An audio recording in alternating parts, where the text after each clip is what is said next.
Leadership is also about charting a path, being open to learning. I love to learn from my younger colleagues, trying to connect with people, and they develop their leadership. Hello and welcome to Up Close and Personal Season 2 at Invocate Studio, where we dive deep into the heart of leadership, education equity, and collective action. I'm your host Pavitra, and here today we have Meerai Chatterjee with us. Welcome to the show, ma'am. Thanks, Pavitra. Is it okay if I call you by your first name? Of course. Okay, great. I have so many things to tell about Meerai, but if I could briefly introduce our guest to our audience today. Meerai Chatterjee is the Director of Social Security at Seva, where she has led efforts to expand healthcare, childcare, and insurance for women in the informal working sector. As chairperson of the Seva Cooperative Federation, she champions collective action and social security for self-employed women. It's a delight to have you here on the show. Thank you, Pavitra. I'm happy to be here. Yes. Let us start with that in that case. You Sure. have been attending the event from morning. What do you think of spaces like Invocate? I think this is a really important space. Education is not something, I'm a public health person, so Yeah. education is something I feel for, but I don't have experience in. So there's a lot of learning here, and I'm really impressed with the length and breadth of the work of Mantra and the entire Shiksha Lokam team, Yeah. which I've just come to know coming here. Yeah, we are really happy to have you here as well. Thank you. I think you were in World Economic Forum recently in Davos. What was that experience like for you? Well, I've been there several times before. Right. And it's something that is so different from my daily life. Yeah. I mean, I work with women who are from the informal economy, Yeah. and their urban neighborhoods and their villages couldn't be more different from the rarefied atmosphere of Switzerland and, you know, some of the richest people in the world, and I work with some of the poorest people in the world. But I think that Davos is about, and World Economic Forum is about building bridges. It's about communication. It's about giving the reality, the other reality, other than the corporate reality, to various forums there. And also forging partnerships. Right. So some partnerships also have been forged, and also a lot of learning. There's some really smart people there. Yeah. So there's a lot to learn. Definitely, I'm sure. You have worked in Seva for so long right now. What is your initial experience that motivated you to work in Seva? Well, you know, I grew up in Mumbai, and if you grow up in Mumbai, you can't help but notice, on one hand, extremely wealthy people, and on the other hand, people living in squalor, in shanties and on the streets. Yeah. I had worked with pavement dwellers as a young person, and I just felt that poverty is an outrage. The kind of injustice and exploitation that, you know, more than half of our population faces, that's just not acceptable. Yeah. So I began feeling that from quite a young age, from my teenage years. And then I was fortunate to have the opportunity to study overseas. Yeah. And there I saw also that poverty, you know, exists also in rich countries, Right. in a different way. But there's no excuse for that. I mean, the richest country in the world, America, they have no excuse to have people living on the street and people who are hungry. So I began to understand all the linkages and felt that I could best contribute if I was back home in my own country. Right, right. And I'm sure you have so many experiences with women from the informal sector, and that has made you such a great leader today. So if you could say who a leader is, what makes a great leader, what would your response be? Well, I was really fortunate, and she sort of inspired me as well, to have a great leader and mentor in Elaben Bhatt. Right. A visionary leader, really one of a kind, extraordinary leader. I can't express my gratitude enough to her, and she's no longer with us, but in one way she's always with us. And I think what she taught us was a leader is one who inspires others to be leaders. In Gujarat, we have a very nice word. We call it agevans. So she said, agevans are those who दूसरों को आगे करते हैं. People who put others before themselves. Right. And also, of course, who do aage wala kaam, you know, going ahead and taking leadership. So this word agevans is very key for us at Seva. And part of what we've done over the years is train thousands and thousands, literally thousands of women to be grassroots women leaders. They're on their school management committees. Some of them are elected to be sarpanch. Yeah. And some of them are running their own organizations, membership-based organizations like cooperatives. Because her vision for Swaraj, which is the unfinished business of our independence, was that no one should have empty hands. Everyone should have work and livelihood so you can earn and you can send your children to school and have the basics of life like healthcare. So to reach that vision, and through women's leadership, she was a firm believer in women's economic empowerment. The idea is to develop many, many leaders, not just one supreme leader. So what have I learned about leadership? You know, I didn't expect to be a leader, to be honest. I just started working. I think you do the right thing. A lot of it is from the heart. Of course, you have to use your head also sometimes.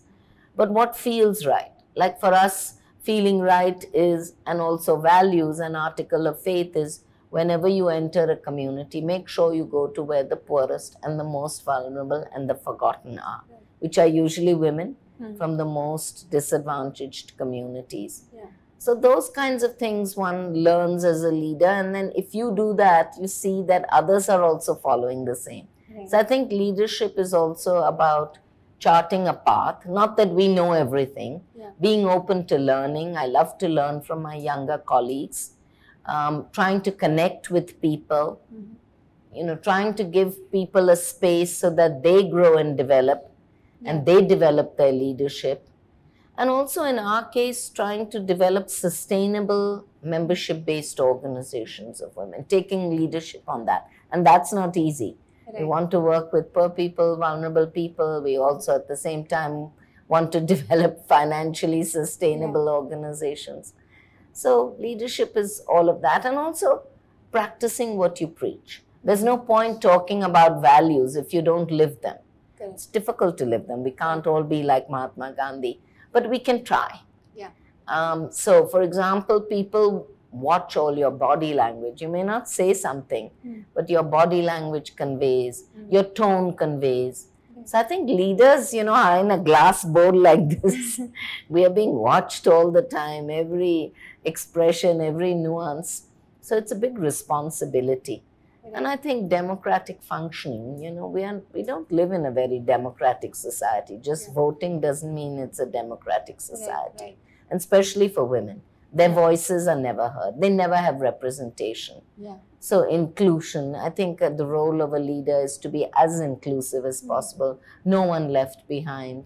You know, show by your actions that you're participatory and you believe in democratic functioning. So I think some of those are key values. And empathy, of course, caring for your team, caring for the people you work with. It shows.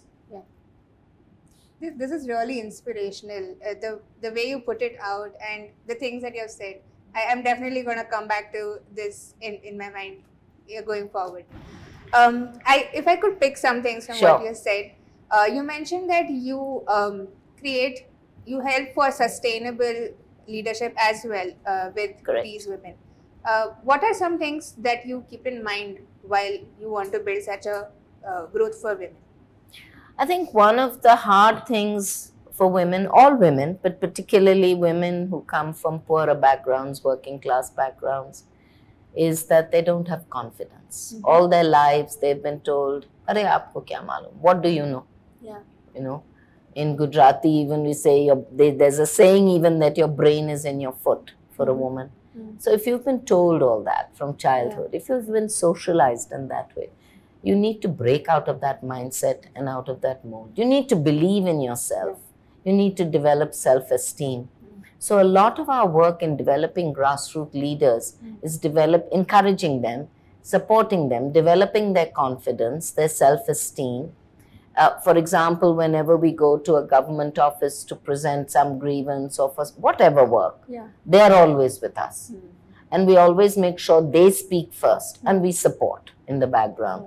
If we go to a meeting like this is about the first time I haven't got one of my Seva sisters with me. When we come to these meetings, they are always with us. And they are the speakers, they are the keynote speakers. And women like us support them. And of course, we can add and so on. So I think, all those actions, as I said, actions speak louder than words. So all those actions helps to build the confidence, the encouragement, and they know we have their back. But it takes time.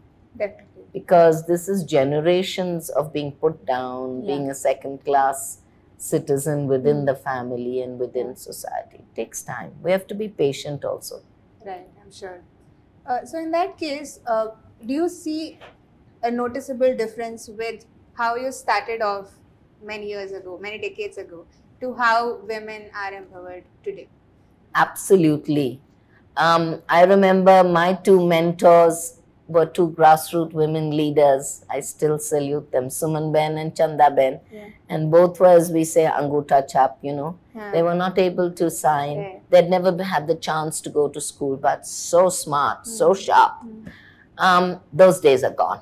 Right. Their daughters, granddaughters, and great-granddaughters all have finished school. That's the good news. Right. Some of them have gone on to college, have become doctors, lawyers, pharmacists, whatever they want to be. Some are entrepreneurs like their mothers and are street vendors and so on. So that's a major change. Right. And, being educated, this is well documented in research. It changes your entire perspective. Secondly, digital age. They are all tech savvy. They love tech. They love working on their phones, not just WhatsApp, but many things, using apps and so on. And we developed several apps with them. Say, for example, in our insurance cooperative, all our insurance business is done through the app. So that's the second. Third, because of the information and technology boom, they're very much aware of what's going on outside. Kaun kya kar raha hai, who's doing what, where is it? Oh, I see, in that country it's like this. Oh, they're doing this, maybe we can do this. So, information from all around India and the globe is now available. And therefore a little bit more confident than their mothers and grandmothers. So, big change. That's really inspirational. And I think with this, even though I have so many more things to ask and talk to you with, we can move to our next segment where we have certain jars put in front of us of different categories. If you could pick any topic and a chit from it, it'll be really nice for us to hear your thoughts on that. Sure. You might have to read it for me because I don't have my glasses handy. Sure. So, movement that shaped the world. You want me to help? Yeah, I can read actually. Sure. What is one movement that you believe had the greatest impact on society and why? Greatest is hard to say, but I think one that had great impact all over the world, not just in India, was our freedom movement. Because not only did it free us from colonialism and exploitation, but it also triggered the liberation of many other countries who were under the colonial yoke. Right. And you can see this in other countries when I've visited, even as far as Chile. There are statues of Mahatma Gandhi and even Pandit Nehru and other leaders. So just see the inspiration that came from our country. So I think this is one of the great movements, and if I may add also the civil rights movement in the US, which of course Martin Luther King was inspired by Gandhiji, and then of course the South African liberation movement. I mean, I'm saying three, but actually they're all part of the same stream and the same river, so to speak. I couldn't agree more with you, and it's nice that the way you put it out as well. If we could rewind to when you were a child, during your school days, what is one memory that still holds very dear to your heart? with regard to the path of my life, or just in general? In general, if you could go back to that time, what is something that really excited you? I think when I was asked to be Alice in Alice in Wonderland That's very sweet. in a play. So I really enjoyed that. And if I hadn't maybe chosen this path for my life, I feel like I would have liked to have acted on the stage. That's really nice. Nice to know. And is there any teacher or professor who inspired you so much? In school? Yeah, in school. Yeah. So yes, my teacher, Miss Haligua, I'm still in touch with her. She was in charge of our social service club in school, and she took us to the Jhopatpattis, the slums of Mumbai, where I saw, you know, what a different world Right. other children lived in. Mhm. And I just thought it was really unfair. Yeah. So I'm grateful to her. And years later, she came to Ahmedabad, stayed with me, and we went into the field and she saw our work. So I'm grateful to her. That's really nice. Thank you so much for sharing that. I think with this, we can wrap this episode with this one last question. Sure. What is one hope that you have for the future of the country, the women in the country? Well, I think, frankly, it's the women of this country that keeps the wheels of our country turning. Right.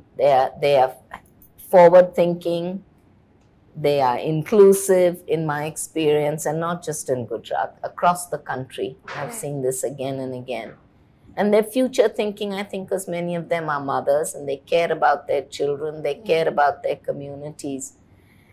And my dear wish is that all of them have full employment, which in our definition in Seva means work and income security, food security, and social security. And social security means at least healthcare, childcare, insurance, pension, and housing, a roof over their head. Then only we can say we have reached Swaraj. That's an amazing thought. Thank you so much for sharing that. And thank you for sharing all your wisdom, stories, and experiences with us. Oh, you're most welcome. Thank you to our audience as well for tuning in. With this, we come to the end of this episode of Up Close and Personal Season 2 with me, your host, Pavitra, and Mirai Chatterjee with us. Stay connected, keep the dialogue going, and see you all in the next one.